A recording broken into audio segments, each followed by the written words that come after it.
हर दिन सिरैक्यूज नाम का एक युवा मछुआरा आयरलैंड के तट पर मछली पकड़ने के लिए निकलता है। एक दिन वह अपने जाल में एक युवती को पाता है। वह उसकी मदद करता है और जब वह होश में आती है तो उसे यह देखकर राहत मिलती है कि वह सुरक्षित है। हालांकि वह काफी अजीब व्यवहार करती है और अस्पताल जाने से मना कर देती है। वह अपना नाम भी याद नहीं रख पाती है, जिसे सिरैक्यूज भूलने की बीमारी के कारण बताता है। वह उसे अपनी दिवंगत मां के घर ले जाता है, उसे कुछ सैंडविच देता है और सुझाव देता है कि वह कुछ समय के लिए वहीं रहे। उसे अपनी बेटी से मिलने जाना है। एनी उसकी पूर्व पत्नी मोरा के साथ रहती है और आज उसे लड़की को डायलिसिस के लिए ले जाना है। जब प्रक्रिया चल रही होती है तो वह एनी को एक मछुआरे की कहानी सुनाता है जिसने समुद्र से एक महिला को पकड़ा था। एनी बताती है कि यह संभवतः एक सिल्की थी, एक ऐसा प्राणी जिसके बारे में उसने स्कूल में पढ़ा था। कभी कभी वे किनारे पर आ जाते हैं जब तक कि समुद्र उन्हें वापस नहीं बुला लेता। प्रक्रिया के बाद सिरैक्यूज एनी को उसकी मां के पास वापस ले जाता है, जो उसे मिली नई इलेक्ट्रिक व्हीलचेयर दिखाने के लिए उत्सुक है।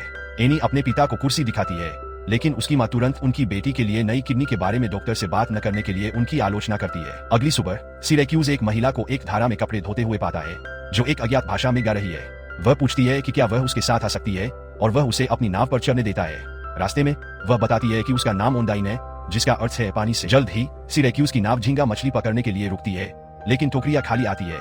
ओंडाइन एक ऐसा गाना गाना शुरू करती है जिसे सिरैक्यूज ने पहले कभी नहीं सुना था और अचानक हर टोकरी पकड़ से भर जाती है। वह उन्हें बाहर निकालने में उसकी मदद करती है और जब वह छोटे और अतिरिक्त लॉबस्टर को वापस समुद्र में फेंक देता है तो वह आश्चर्यचकित हो जाता है। हालांकि वह उसके साथ बाजार जाने से साफ इनकार कर देती है।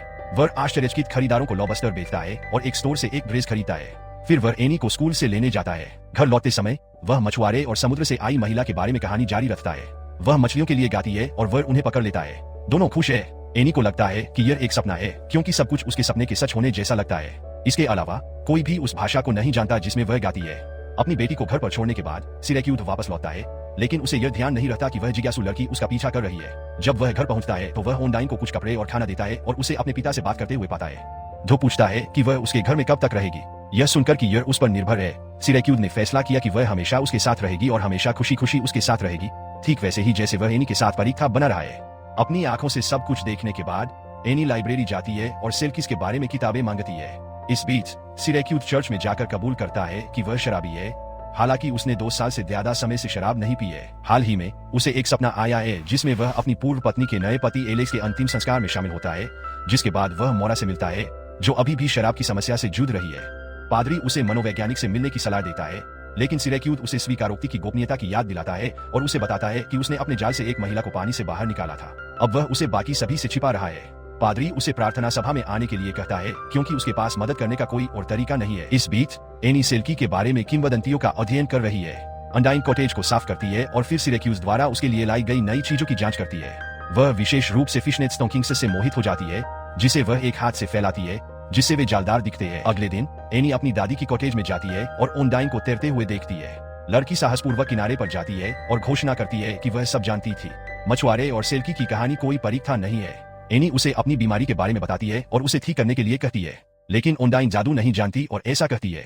लड़की बहुत सारे सवाल पूछती है और ओंडाइन को जीवंत और सीधी सादी बच्ची पसंद आती है। एनी उसे हमेशा सच बोलने के लिए कहती है, क्योंकि अन्यथा दोस्ती का क्या मतलब है। वह इस बारे में बहुत उत्सुक है कि पानी के नीचे कैसा होता है, क्या यह यहाँ से बेहतर है या बुरा। अंडाइन कहती है कि यह अलग अलग होता है, लेकिन वहाँ गाना आसान है। एनी किताबों से सिल्कियों के बारे में सीखी गई हर बात साझा करती है। वे 7 साल तक जमीन पर रह सकते हैं जब तक कि उन्हें किसी इंसान के साथ खुशी न मिल जाए। फिर वह अचानक बातचीत को अपनी दादी की ओर मोड़ देती है, क्योंकि उसके पिता अभी भी उसे बहुत याद करते हैं। अपनी माँ को याद करते हुए एनी घर जाने की तैयारी करती है और ओंडाइन उसे फिर से वापस आने के लिए कहती है। सिरैक्यूज भी सेल्कियों के बारे में किताबें उधार लेने के लिए लाइब्रेरी जाता है, लेकिन उसे पता चलता है कि एनी पहले ही उन्हें ले चुकी है। इस बीच एनी पड़ोस के बच्चों से मिलती है जो अपनी बाइक दिखाते हैं और वह लड़कियों में से एक को अपनी व्हील चेयर के साथ खेलने देती है, इससे पहले कि उसकी पावर खत्म हो जाए और वह वॉशरूम में लुढ़क जाए। बच्चों ने एनी को छोड़ दिया और उसे घर लौटना पड़ा, जहां उसकी मुलाकात एलेक्स से हुई। उसने उसकी बैटरी रिचार्ज की और उसे बताया कि सेल्कीथ का आविष्कार उसके देश स्कॉटलैंड में हुआ था, लेकिन लड़की इस बात पर जोर देती है कि ओंडाइन एक अलग भाषा बोलती है। इस बीच सिरैक्यूज ओंडाइन को खाड़ी के बीच में एक पोंटून पर पाता है और उसे अपनी नाव पर वापस ले जाने की पेशकश करता है। वह उसे पतवार थामने के लिए कहता है, लेकिन जब एक गश्ती नाव तेजी से गुजरती है तो ओंडाइन छिप जाती है और अपने पैर से नाव को चलाती है। सिरैक्यूज उससे चिढ़ाता है, यह देखते हुए कि वह अपने पैरों से ठीक से काम चला लेती है, वह फिर से गाना शुरू कर देती है। जब वह अपना जाल खींचता है और पाता है कि यह सैल्मन की भरपूर पकड़ से भरा है, जिसे उसके जाल में आमतौर पर पकड़ा नहीं जा सकता। इससे पहले कि वह अपनी किस्मत का पूरा आनंद ले पाता, सिरैक्यूज गश्ती नाव को वापस लौटते हुए देखता है। वन्यजीव अधिकारी सैल्मन को ढूंढते हैं और उनसे वह जाल दिखाने की मांग करते हैं जिसका इस्तेमाल सैल्मन को पकड़ने के लिए किया जाता है। वह उन्हें सैल्मन पकड़ने के लिए इस्तेमाल किए जाने वाले सामान्य जाल दिखाता है, लेकिन वे पूरी तरह से सूखे होते हैं, जिसका मतलब है कि वह सच कह रहा है। हालांकि लोगों को ओनडाइन की पकड़ में छिपी हुई स्थिति का पता चलता है। वह पुष्टि करती है कि सिरैक्यूज ने एक साधारण जाल में सामान पकड़ा था और वे नाव से निकल जाते हैं। राहत की सांस लेते हुए कि अधिकारियों ने उनकी कहानी पर विश्वास किया और जब ओनडाइन को लोगों ने देखा तो कुछ नहीं हुआ। वे एक साथ बंदरगाह पर जाकर मछली पकड़ने के लिए निकल पड़े। सिरैक्यूज उसे एक उपहार खरीदने की पेशकश करता है और वह एक और पोशाक मांगती है जिसे वह खुद चुनेगी। स्टोर के रास्ते में वे एनी से मिलते हैं, जो इस बात से रोमांचित है कि उनकी कहानी सिर्फ एक परीक्षा नहीं है। लड़की ओनडाइन को एक पोशाक चुनने में मदद करती है, जबकि शहर के लोग दुकान की खिड़की से उस सुंदर अजनबी को घूरते हैं। बाद में एनी अपनी दादी के घर पहुंचती है, जो ओनडाइन के प्रयासों की वजह से उत्सवी और आरामदायक लगता है। ओनडाइन लड़की को तैरना सिखाने की पेशकश करती है और वह सहमत हो जाती है क्योंकि उसके साथ समुद्र से कोई हो। वे दोनों उथले पानी में खेल रहे थे, तभी ओनडाइन को अचानक पानी में कुछ दिखाई दिया और उसने एनी से राफ्ट पर चढ़ने को कहा। उसने एक बंडल निकाला जिसे एनी ने सेल की क्लोथिंग कहा। किंवदंती के अनुसार यदि वह इसे जमीन में गाड़ दे तो वह 7 वर्षों तक जमीन पर रह सकेगी, बशर्ते उसका समुद्री पति उसे लेने न आए। एनी की बात सुनने के बाद ओनडाइन ने खोजी गई वस्तु को ग्रीन हाउस में दफना दिया और एनी सटीक स्थान को याद करने के लिए कदम गिनती है। बाद में वह अपने पिता को इसके बारे में बताती है और उन्हें अजनबियों से सावधान रहने की सलाह देती है।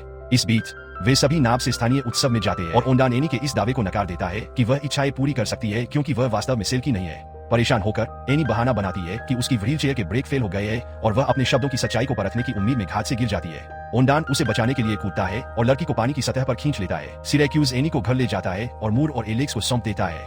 बाद में ओनडाइन सिरैक्यूज को बताता है कि व्हीलचेयर के ब्रेक ठीक काम करते हैं और एनी पानी के नीचे सांस लेने की अपनी क्षमता का परीक्षण कर रही थी। उसने कबूल किया कि वह बहुत ज्यादा शराब पीता था, लेकिन एक दिन जब वह यात्रा से लौटा तो उसने देखा कि एनी की मां उनकी बेहोश बच्ची के बगल में सो रही थी। उन्होंने लड़की को बचाया और उसने फैसला किया कि उनमें से एक को हर समय नशे से दूर रहना चाहिए। इस बीच मोरा एनी को बताती है कि एक काले बालों वाला अजनबी मछुआरे की प्रेमिका की तलाश कर रहा है, जिसके कारण लड़की को बुरा सपना आता है। इस बीच सिरैक्यूज और ओनडाइन के बीच अंतरंगता बढ़ती है। बाद में वह पाप स्वीकार करने जाता है और पादरी के सामने स्वीकार करता है कि उसने पिछली रात ओनडाइन के साथ पाप किया था और अब वह उसके भाग्य से डरता है क्योंकि वह लंबे समय से सर्वश्रेष्ठ की उम्मीद हो चुका है। वह जानता है कि कुछ अद्भुत या भयानक होगा और वह दोनों से डरता है। बातचीत के बाद मछुआरा बाहर निकलता है और एक अनजान आदमी उसके पास आता है जो ओनडाइन के बारे में सवाल पूछना शुरू कर देता है। सिरैक्यूज उसे अनदेखा कर देता है और चला जाता है। उस दिन वह हमेशा की तरह एनी को डायलिसिस के लिए ले जाता है, लेकिन जब वे घर लौटते हैं तो वहाँ कोई नहीं होता। मोरा और एलेक्स पास के पब में शराब पीने गए थे। सिरैक्यूज लड़की को वहां ले जाता है। आखिरकार घर पहुंचते ही उसे दरवाजा टूटा हुआ मिलता है और डीन कहीं नहीं मिलता। सिरैक्यूज किनारे पर खोज करता है और अंततः उसे छुपते हुए पाता है। वह उसे सेल्कियो के पति की याद दिलाती है और कहती है कि वह उसे ले जाने के लिए यहाँ आया है। इस बीच नशे में धुत मोरा अपनी बेटी की व्हीलचेयर पर सवार है और एलेक्स की चेतावनियों के बावजूद उस पर बैठकर घर जाने का दृढ़ निश्चय करती है। सिरैक्यूज ने ओनडाइन को झरने के पीछे एक गुप्त गुफा में छिपा दिया है। वह उसकी इच्छा पूरी करने की पेशकश करता है, लेकिन उसकी एकमात्र इच्छा एनी के ठीक होने की है, इसलिए वह चाहता है कि वह यहाँ रह सके। इस बीच ओनडाइन की तलाश करने वाला आदमी शहर में घूम रहा है और एक कार दुर्घटना में फंस जाता है। नशे में धुत मोरा द्वारा चलाई जा रही कार से टकरा जाता है। एलेक्स विंडशील्ड से बाहर फेंका जाता है। हालांकि एनी सीट बेल्ट लगाने में कामयाब हो जाती है, लेकिन फिर भी उसे चोटें आती है।